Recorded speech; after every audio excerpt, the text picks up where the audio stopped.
the Sabbath as a day of remembrance and rest. In the book of Deuteronomy, Moses reminded Israel of the command to keep the Sabbath holy, but with a deeper meaning than just rest. Remember that you were slaves in Egypt, and that the Lord your God brought you out of there with a mighty hand and an outstretched arm. Therefore the Lord your God has commanded you to observe the Sabbath day. Deuteronomy 5:15. The Sabbath was not simply a pause from work, it was a weekly testimony.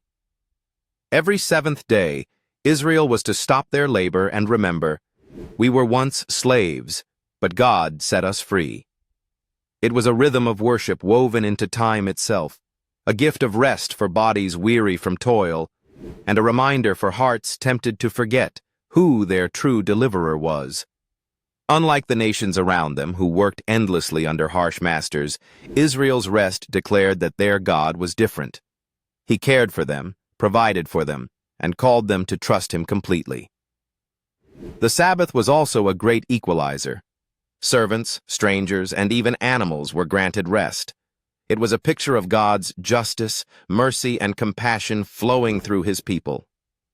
By keeping it, Israel testified to the world that their identity was rooted not in productivity, but in God's redemption.